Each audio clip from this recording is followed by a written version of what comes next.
давайте сразу приступим. С чего вот все начиналось? Почему именно инфобизнес? Как к этому пришли? Я очень стихийно начинала, даже не стихийно, скорее наоборот, очень системно начинала, потому что в свое время, вообще у меня психологическое образование в первую очередь. И когда-то я в свое время там работала в школе, и работала со взрослыми людьми, с подростками и так далее, а потом просто в силу разных обстоятельств мне пришлось переезжать по республике, то есть я пожила в разных регионах наших, в разных районах. И когда оказалась здесь, в Якутске, ну, во-первых, меня накрыла столица своей информацией и всем остальным. И я просто устроилась на работу, изначально не очень хотела работать в образовании, устроилась на работу в банковскую сферу. И в этой банковской сфере мне пришлось заниматься развитием персонала. И это случилось почти 9 лет назад, и вот с того момента, собственно, вот так постепенно. Но в связи с тем, что тогда еще на рынке этого было немного, а потребность уже в некоторых компаниях была, меня просто-напросто, там, спустя 2 года работы, меня позвали позаниматься одной компанией, с которой мы уже почти 6 лет, скоро будет уже 7, сколько мы сотрудничаем. И с этого и началось выход на рынок. То есть сейчас по инфобизнесу то, что вы сейчас оказываете услуги консалтинга, является единственным, да, источником дохода? Да, и муж. Да. Ну, на самом деле, если с точки зрения этого, то да, это единственный сейчас источник дохода. Больше дополнительное, больше я постоянно нигде не работаю. А как была та грань, когда вот именно решили, как сказать, чему-то учить людей? Не самой работать, да, получается, а конкретно вот чему-то брать и каким-то материалом обучать? Совсем недавно, кстати, я тоже постила в Инстаграме эту историю, потому что это перепост был. Там перепост, нашла такую штуку, формула готовности к изменениям. Я, честно вам сейчас не скажу целиком, но одна из формул – это недовольство текущим состоянием. Я работала начальником отдела. Было вроде как неплохо, очень неплохая зарплата, но тот фронт работы, который у меня был, он меня крайне не устраивал. И вот это вот недовольство, оно накапливалось. И просто пришла мысль в голову, что там, сидеть на 2 стульях очень тяжело. И все-таки, если ты хочешь реально что-то развивать, да, либо надо расти по карьерной лестнице в компании, либо надо плевать, уходить уже и заниматься этими вещами. Поэтому просто накипело. Я как-то в один день встала, написала заявление. Ну, не в один день ушла, конечно, помогла там компании подобрать человека вместо себя, но это было очень достаточно быстро. И, наверное, зарегистрировалась махом. Как-то вот наступил момент, встала, пошла и сделала все. А что за тема была? Именно с чего начинали? Тренинги вы имеете? Да. Ой, продажи.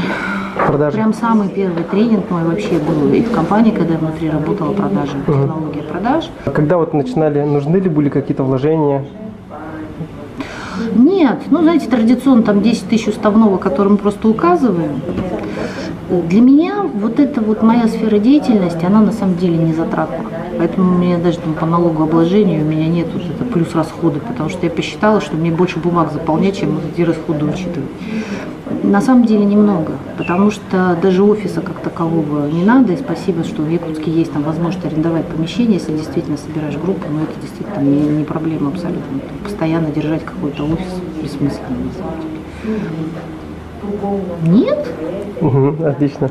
То есть затраты, наверное, имеется в виду там на обучение, да, вот, на какое-то образование. Вот с точки зрения основных затрат, и сейчас основная статья расходов – это обучение различным. Я только в этом году 4 курса прошла. Потому что, ну, во-первых, есть необходимость все время быть на плаву, во-вторых, периодически там онлайн-обучение, конечно, это классно и здорово, но есть периодически потребность быть в среде для того, чтобы все-таки не теряться, и ситуации разные, тренеры разные и так далее.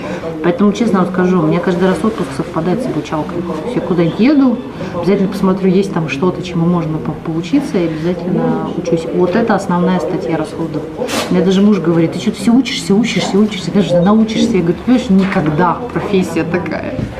Как нашли свою целевую аудиторию? Вообще, как достучались, ну, как первых клиентов собрали? Получается? Я вам хочу сказать, что моя история связана с тем, что я практически никого не искала. Вот так, чтобы я села и целенаправленно создавала коммерческие предложения, ходила по предприятиям, такого не было. Потому что первые клиенты, как я уже говорила, нашли меня сами. И там я пробовала разные методы рекламы и все остальное. Я поняла, что в моей ситуации работает сарафанное радио. И по большому счету только оно, практически только оно и работает. И как-то у меня клиенты цепляются за клиентов, кто-то откуда-то приходит. Ну и вот, конечно, то, что последние 2 года очень много различных площадок, вообще информационных конференций, выступлений, вот это тоже очень много дает. Представьте себе такую ситуацию, что вы приехали в другой город. Угу. И на постоянное место жительства, да, и вам срочно, быстренько нужно найти клиентов. Как бы вы это сделали? Я бы пошла работать в компанию. Честно вам скажу, я бы нашла тренинговую, околотренинговую компанию, что-то связанное с инфобизнесом, просто для того, чтобы посмотреть, покрутиться, что это за люди, чего, кого, как, сколько. И где-то примерно, обычно я просто таким образом планирую, через год бы начала выходить наружу. Потому что для меня такая способность стартовать проще и менее затратная, нежели я приеду в чужой город и начну себя транслировать, потому что это на рекламу и на все эти вещи. То есть я как-то так, это моя стратегия, идти таким более мягким путем, нежели резким. Как человеку, да, который нуждается именно в наставнике, в тренере, на что нужно обращать внимание, чтобы выбрать себе именно подходящего тренера? Вы знаете, все зависит от того, какие задачи. Очень сильно зависит от того, какие задачи. Потому что иногда это вопрос не наставничества, а консультирования. Иногда человек интуитивно знает, как нужно сделать. Нужен человек извне, который скажет: да, ты молодец, правильно, вот здесь корректируй, все будет достаточно. Потому что у меня такие истории есть, да, когда ко мне приходили, мы садились там за час, разбирали абсолютно все, и, собственно, больше человек во мне не нуждался. Если это, смотрите, тут вопрос, еще раз, какая цель? То есть, если это мотивационная цель, это одна история. Тогда мы ищем мотиватора, людей, которые могут подтолкнуть, подбодрить, ментора такого. Если это история, связанная с обучением, с образованием, это немножко другая история. Вот у меня буквально сейчас один из заказов, девушка хочет индивидуально учиться. То есть у нее нет возможности там собрать группу, не вопрос. Тогда мы садимся, обсуждаем, каким-то образом делаем план, что человек хочет получить. Кто-то, например, хочет прям конкретные шаги. Здесь вот очень разные компании, разные вещи предлагают. Наставника надо искать себе по душе. По душе того человека, которому хочется, не которому подражать хочется, а который помогает подтягиваться. В моей жизни есть такой человек, таких 2 человека. Мы дружим, у нас нет вот таких наставническо-ученических отношений, но они для меня являются наставниками, потому что они заставляют меня все время подтягиваться, да, то задачку кинут, то мысль какую-то, то еще что-то. Я искренне всегда говорю: спасибо, волшебного пенделя мне где-то дали, еще какие-то вещи. Но это однозначно нужно смотреть все-таки там не на знания, не на регалии, не на какие-то вещи, а именно, знаете, как такая штука, когда окружение вокруг меня, когда ты меняешься, окружение меняется. Вот здесь вот примерно только наоборот, когда ты себе окружение нужное подтягиваешь, сам меняться начинаешь. Скорее, наверное, про это все-таки. Предприниматель Республики Саха. Этот ролик для тебя. Хочешь рассказать о своих товарах и услугах?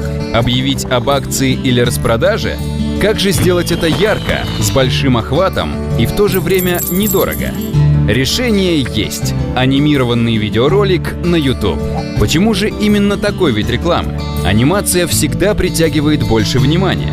Наши ролики легки на восприятие, хорошо запоминаются и очень информативны. К тому же вам не придется тратиться на дорогостоящую видеосъемку. Вы просто даете нам информацию, а мы делаем волшебство. Дальше размещаем ваш ролик на канал YouTube. Думаете, будет дорого? Вы не поверите. В десятки раз дешевле, чем на телеканалах, а эффективность на порядок выше. Как это так получается? Все просто.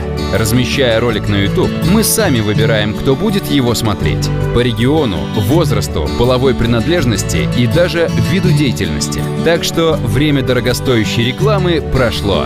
Обрати свое внимание на новые возможности. Позвони нам по номеру 25 05 31. Комус Медиа.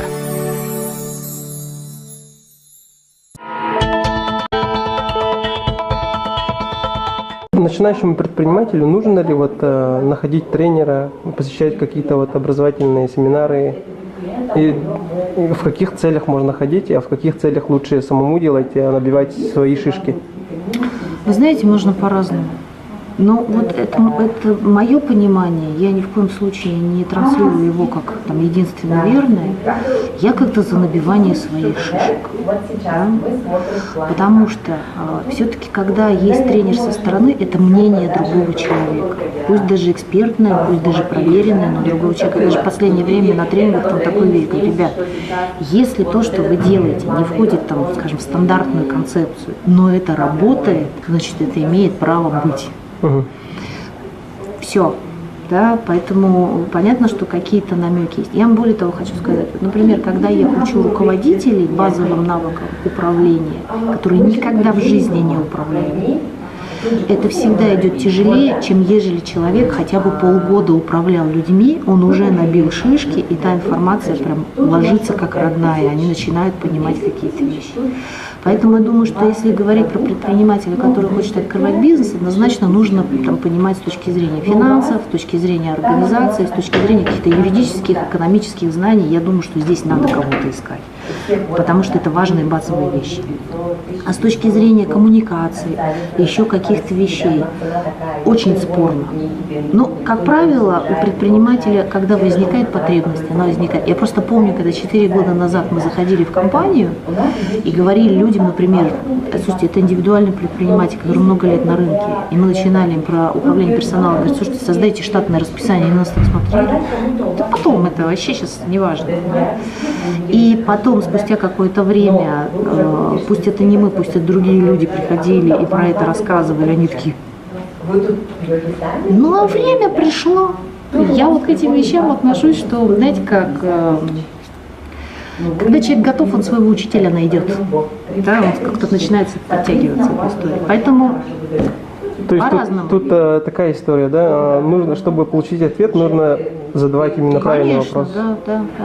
Когда вот приходит время, какой-то вопрос определенный возникает, и ответ быстро находится. Потому что, честно вам скажу, меня немножко пугает эта тенденция постоянного просто повсеместного обучения. Я просто, честно, признаюсь, и с компаниями, когда разговариваю в последнее время, откровенно, искренне говорю, там, допустим, когда диагностику делаешь в компании, говоришь, ребят, вот это тренингом не лечится. Если вы вот не сделаете шажки там выше, ничего не случится и не произойдет.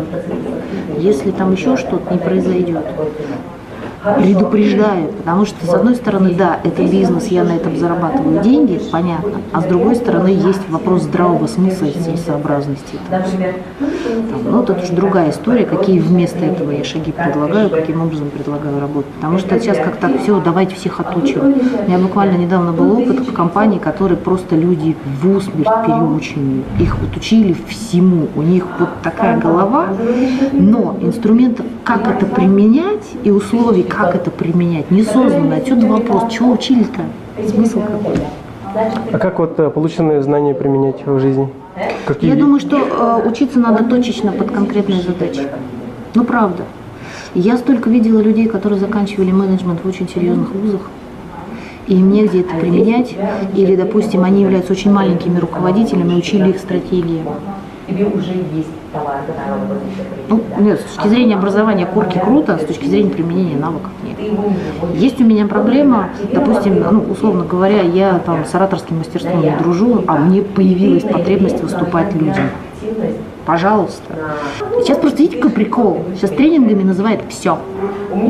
Тренинг – это технология. Технология коммуникации, технология создания команды. Это технология именно вот в этом учебном процессе. Это групповая динамика, это правила проведения. Это не семинар, где мы рассказываем. Нормальная вещь. И поэтому, когда, допустим, приезжает мотивационный тренер и говорит, я вам сейчас проведу тренинг, это не мотивационный тренинг, представляете, мотивационный спикер, который реально классно там заряжает, действует это неделю у кого-то. Вот это реально волшебный пендель, прям такой классный дает, и человек после этого бежать начинает. Там, для меня это странная история, лично для меня. Но, с другой стороны, каждый мотивируется по-своему. Просто здесь вот нужно четко понимать, кстати, вот здесь тоже хорошо, что вы этот вопрос задали. Я научиться хочу, или я узнать хочу, или я замотивироваться хочу. Это вот разные задачи выполняют эти вещи. Потому что тот же, например, коучинг, он мозг выносит. Потому что его задача поднять человеческие собственные ресурсы, чтобы человек начал думать. И ты, когда приходишь на коучинг, это вообще не про это. Мотивация, да, но там вот это вот все, ребят. Тренинг – это точно вынос мозга, потому что дают инструменты, заставляют его продумывать, отрабатывать, чтобы ты хотя бы понимал, как ты его дальше применяешь. Все зависит от того, что хочешь. Иногда люди не готовы идти в тренинг, потому что они понимают, что это сложно и тяжело.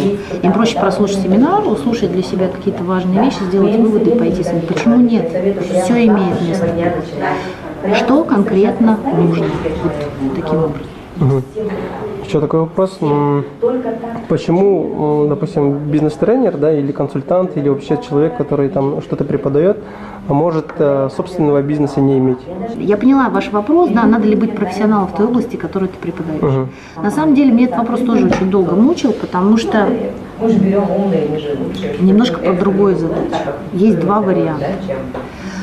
И здесь каждый ответит на этот вопрос сам. С одной стороны, я могу взять опыт опытного человека, применить его, успешный опыт опытного человека, применить его, и у меня все будет хорошо.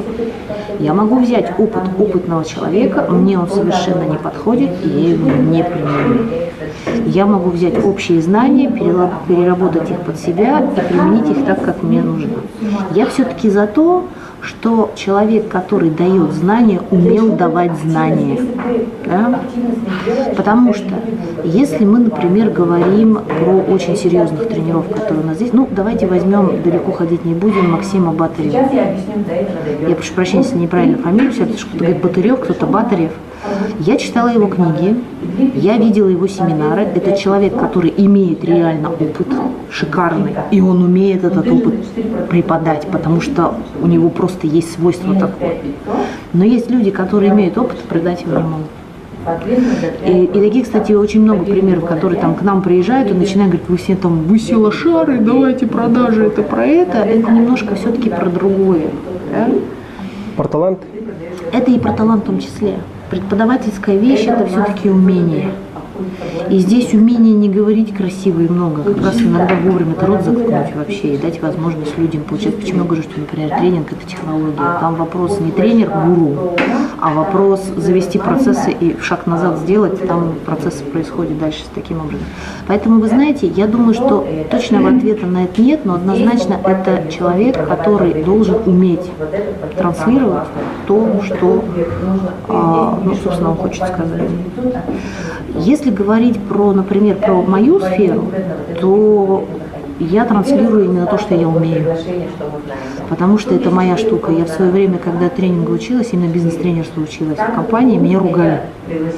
Ругали тренеры-методологи и говорили: а если тебя группа на слабо возьмет, что ты будешь делать? Я говорю: слушайте, если я им инструмент даю, меня на слабо невозможно взять. И им продемонстрирую, как работает этот инструмент, потому что я их все перелопатила абсолютно. Там, сейчас, допустим, я там буду запускать переговорную историю, я их перелопатила, у меня куча всяких примеров моих личных переговоров и провальных в том числе.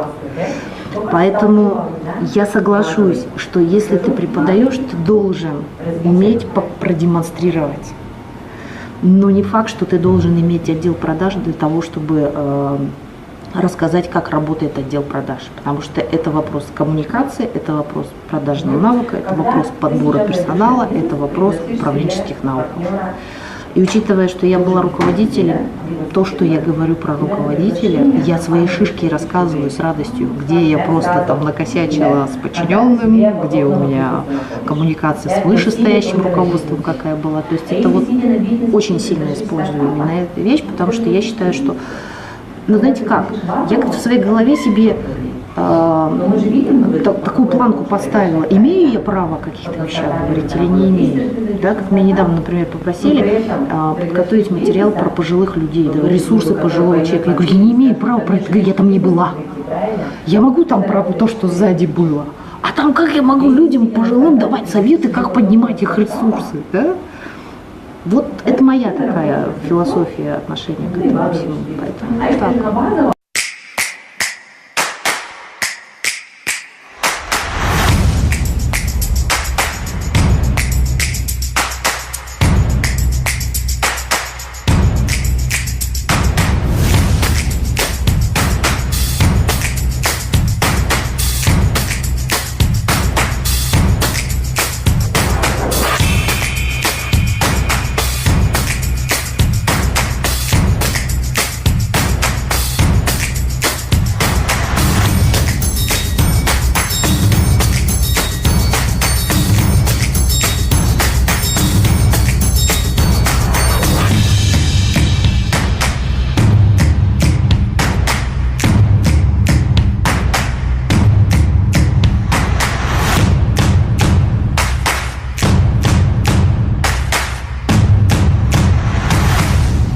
стиль.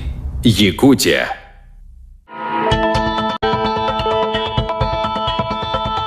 Вот, допустим, я человек, который чувствует, что у меня есть таланты по ораторскому искусству, да, и я хочу конкретно вот заниматься инфобизнесом, но у меня нет опыта, то есть в бизнесе, в ведении бизнеса. Вот таким людям что посоветуете, с чего начать, какие темы, какие сферы брать? Слушайте, берите сферы, в которых вы разбираетесь. Если вы клевый оратор и умеете говорить, переведите это в мастерство и делайте тренинг по ораторскому мастерству. Вы его реально сможете шикарно продавать, потому что по вам будет видно, что вы умеете это делать. Да? Если вы, знаете как, я когда на тренинг тренеров, там, повышение квалификации у меня был, я ездила специально. Эта компания мне очень понравилась. Девочка, которая приехала в тренерство учиться, она приехала учиться, как проводить тренинги по мыловарению, потому что у нее классно это получается. Ее задача была не столько на мыле зарабатывать, сколько вот ей хотелось инфобизнесом в этой сфере заниматься. Понимаете, какая история? Поэтому поанализируйте, что умеете лучше всего. Мы, допустим, весь опыт работы, который был у меня за плечами, а это было в начале карьеры медицинская история, потом это была психологически школьная история, там несколько моментов, коммуникация всякая, она мне абсолютно все пригодилось, все до единого. Вот, потому что если так вот про меня немножко, то у меня инфобизнес, он в таких вот двух плоскостях, да, потому что я все-таки психолог, и мне эту психологическую тему оставлять не хочется, поэтому сейчас там запустили небольшие семинары, просто хочется с людьми своим опытом поделиться, там, не с целью даже заработать сколько, вот такая вещь. И вот все связанное с бизнесом. Да, вот там бизнес, около бизнесовая какая-то история. Делайте то, что умеете, и начните с того, что умеете. Потому что если замахнуться сразу туда, можно, но всегда есть люди, которые вас на слабо-то проверят однозначно. Я бы вот так вот сделала. Такая мое видение. Так, и в завершение, есть какой-нибудь там техника замотивировать себя? Замотивировать себя на какие-то действия, допустим, может открыть какое-то дело или там следующий шаг какой-то в своей карьере сделать? Слушайте, с одной стороны, я уже как-то сказала о том, что там какие-то инструменты мотивации. Знаете, я как-то особо мотивационных инструментов не использую. Ты просто с утра встаешь, понимаешь, что надо, и идешь делать. Но, кстати, очень интересная штука. Я вам хочу сказать, есть такое понятие немножко, такая лекция, микро. Есть понятие рационального, а есть понятие иррационального. Есть понятие рациональное достижение результатов, есть понятие иррациональное. Иррационалов людей больше, это из социологики. И у иррационалов есть такая штука, у них есть свойство быстро-быстро рвать, потом спад, потом опять они рванули, да, и вот в этот момент, когда у них спад, они иногда сидят и думают, я ленивая, скотина, у меня ничего в жизни не получается, соберись, тряпка. И именно в этот момент, на самом деле этот момент очень важный для такого типа, потому что в этот момент собирается максимум энергии. И в этот момент происходит рефлексия, как быстрее и лучше сделать то, что намечено. Но для того, чтобы не снижать активность, таким людям надо списки писать. Да, вот надоело одной штукой заниматься, ты берешь список, мне еще и с парашютом прыгнуть надо, да, пошел с парашютом прыгнуть. То есть количество риска увеличивается. Поэтому я думаю, что такой один из инструментов мотивации, это, наверное, понять себя самому. Вот я кто, я какой и чего я хочу. Давайте честно признаемся, что вот эта вот ситуация, связанная с успехом, с бизнесом, с высотами, она не для всех. И не потому, что все не способны, просто не всем надо. И если я честно и искренне понимаю, что мне это не надо, и мне и так хорошо здесь, наступит момент, когда вы выйдете там на цикл, да, и когда поймете, что надо расширяться, и это время придет. Я, как-то, знаете, за всему свое время. Потому что вспомните Стива Джобса. да? И человек, которого уволили, человек, который... То есть наступило время, да, тут единственный момент, если вы реально хотите достичь результата, вот это, я думаю, правило жизни, я думаю, все со мной согласятся, надо хоть что-то делать. Хоть вот по мелочи. И мне в этом смысле очень нравится мотиватор. Если у вас нет возможности двигаться по направлению своей цели, ляжьте в ту сторону хотя бы, да, хотя бы направление. Поэтому здесь вот мотивационная вещь вот скорее такая. У меня, если я про меня говорю, я, например, каким образом себя мотивировала? Я себе ставила цель на год. Да? Или, например, последние несколько лет, если так, у меня сезон того-то. Да, я себе задала, что у меня будет сезон обучения. В этом году я просто заучилась. На ближайший сезон, я как-то сезон, как знаете, как в школе, с сентября там, по лето, да, там, вот. Этот сезон у меня пошел под маркой видео, поэтому делаем вебинары, там, пытаемся онлайн-школу открыть, там я свечусь на телевидении, с вами сейчас сижу, разговариваю. То есть какая-то видеоистория у меня. Вот, потому что вот это очень важно. И знаете, что еще очень классная штука с точки зрения, если уж хотите конкретный инструмент мотивации, сделайте такую вот упражнялку «Колесо жизненного баланса». Забейте в интернете этого вот так. Когда вы сферы жизни своей смотрите, каких основных сфер жизни состоит, и посмотрите просто по 10-бальной шкале, где какая сфера не дотягивает и где бы вам хотелось подняться. Вот это очень наглядная штука, которая замечательно показывает. Это не только про жизненные ситуации, не про жизненные, ну, скажем так, не про состав жизни, да, скажем так, из чего она состоит. Я это, знаете, какую штуку делаю? Каких навыков мне не хватает для того, чтобы выйти на новый уровень? Делала я это в декабре прошлого года.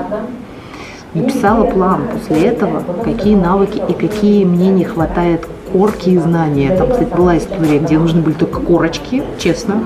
А была история, когда реально нужны были знания. Слава богу, корочек было меньше, чем знаний, поэтому здесь очень помогло. Я просто написала этот план и уже выполнила. Можно оттолкнуться просто от этого, сделать колесо, посмотреть реально, чего вы хотите, куда вы хотите выйти, и вот вам реальный инструмент, как себя замотивировать, как ты видишь, что ой, елкиш-палкиш, я же к зубному давно не ходила. Ну, а знаете, как иногда, особенно у девочек, начинается все с брушечки, заканчивается покупкой автомобиля. Оно одно подтягивает за другое. Вот так.